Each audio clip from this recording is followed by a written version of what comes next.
Alors pourquoi ce forum? Parce que justement nous sommes dans un secteur qui évolue très vite et en même temps nous sommes dans un secteur qui est éparpillé, c'est-à-dire il y a plusieurs initiatives, mais il fallait rassembler tout ça sous, je dirais, la même vitrine.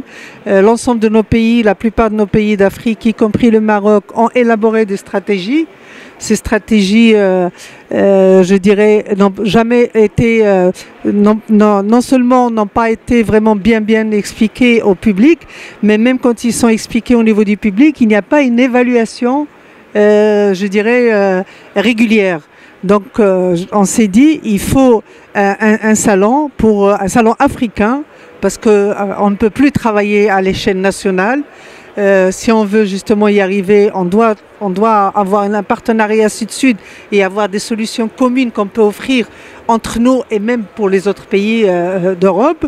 Donc il fallait avoir une vitrine également et un salon où on peut faire une évaluation annuelle. Nous par exemple au Maroc, nous venons de lancer nos stratégies Maroc Digital 2020 et j'espère que tous les ans nous appellerons à la barre notre ministre de l'économie numérique pour justement nous donner la situation et le compte-rendu de ce qui a été fait dans l'année écoulée. Ne pas attendre la fin 2020 pour dire finalement ça n'a pas pu être fait parce qu'il y a eu telle ou telle difficulté. Le numérique, pour moi vraiment c'est la solution pour nos pays africains. Il y a un mal qui nous ronge un peu qui est la corruption. Je suis désolée, mais la corruption, plus vous mettez, c'est un exemple, plus vous mettez des procédures administratives en ligne, plus le citoyen pourra accéder à travers Internet pour avoir son papier, moins il aura affaire à un homme et moins il sera tenté par la corruption. Donc c'est un exemple qui est tout à fait... Et si on éradique, on diminue la corruption dans nos pays, c'est des points de PIB en plus, et ça on le sait. Je vous donne un autre exemple au niveau de l'université, de l'enseignement. Nous sommes malheureusement je dirais mal lotis par rapport aux pays développés. C'est aussi à cause du manque d'infrastructures. Nous, au Maroc, nous avons une rentrée scolaire avec 50 élèves dans une classe publique. C'est pratiquement impossible d'enseigner, d'avoir une qualité d'enseignement avec 50.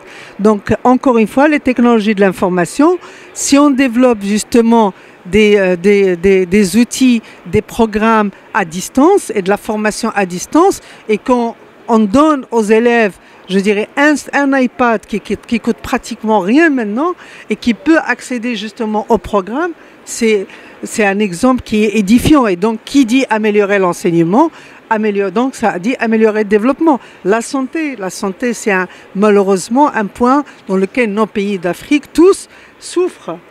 Alors qu'on peut très bien, je dirais, grâce aux nouvelles technologies d'information, avoir des visioconférences avec, je dirais, des spécialistes à l'international pour résoudre des problématiques, des cas qui sont importants. On peut avoir accès justement à une meilleure prise en charge du patient si on a informatisé le dossier des patients avec un accès direct de l'ensemble des hôpitaux. Je veux dire, tout ça, ça va améliorer la santé et qui dit améliorer la santé, dit améliorer le développement. Donc je dis encore une fois, les infrastructures, les routes, c'est ce que j'ai dit hier, et les ponts et tout, c'est bien. Mais ce n'est pas suffisant. Il faut qu'en parallèle, que nos gouvernements vraiment accélèrent leur politique vers l'économie numérique.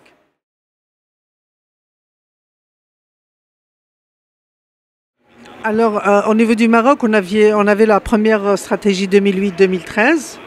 Si on prend par exemple le bilan d'étape, il n'est pas très réjouissant puisque au niveau des procédures e-gov, nous sommes passés de 5% en 2008 à 10% en 2013. Après, nous avons eu justement un changement de gouvernement et une période un peu d'attentisme de 2013 jusqu'à 2015. Nous, à l'APB, nous avons commencé à travailler avec le nouveau ministère en 2015 sur cette nouvelle stratégie Maroc Digital 2020 qui vient de voir le jour sur 2016 et qui, elle, nous pensons qu'elle va atteindre ses objectifs parce que c'est une stratégie qui repose sur 3 piliers qui sont importants et qui en même temps définit des projets concrets. Donc par exemple au niveau de chaque ministère, que ce soit la santé, la justice, l'enseignement, l'industrie, on dit voilà les projets qui vont être mis en œuvre. Et pour garantir la mise en œuvre, parce que pour ça il faut des hommes et de l'argent, et dans nos pays il n'y a pas assez d'argent au niveau des budgets d'État. Par contre, il y a beaucoup de financements internationaux et donc il y a la création d'une agence qui a pour rôle aussi d'aller chercher les financements pour aider les ministères à lancer leurs projets d'envergure. Et donc c'est une agence de l'économie numérique qui va avoir pour rôle de sensibiliser, qui va avoir pour rôle également de proposer des projets de loi parce que nos marchés publics, je ne sais pas dans les autres pays, mais au Maroc, ils ne sont pas encore adaptés à la nouvelle technologie. C'est-à-dire s'ils ne pouvaient pas encore lancer un appel d'offres pour avoir des solutions en SaaS ou en cloud ou autre, il faut adapter nos marchés publics, nos CPS. Donc elle va avoir comme rôle d'uniformiser tout ça. Donc avoir un CPS type pour l'économie numérique à la disposition de l'ensemble des départements ministériels.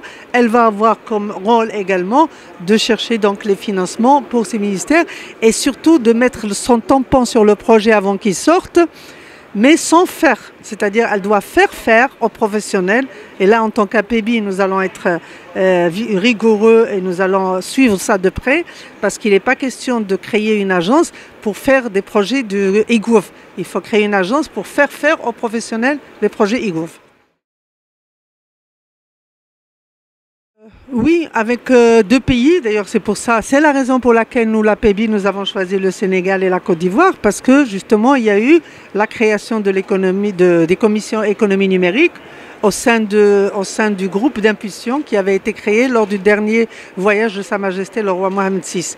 Et donc ces commissions numériques justement se réunissent et à l'occasion de l'ITEX également, mais pas uniquement, pour justement partager l'expérience. Parce que si on a, je ne sais pas, le même projet au niveau d'un ministère de la Justice, ça serait dommage que chaque pays investisse pour avoir le même type de projet, alors qu'on pourrait justement s'inspirer.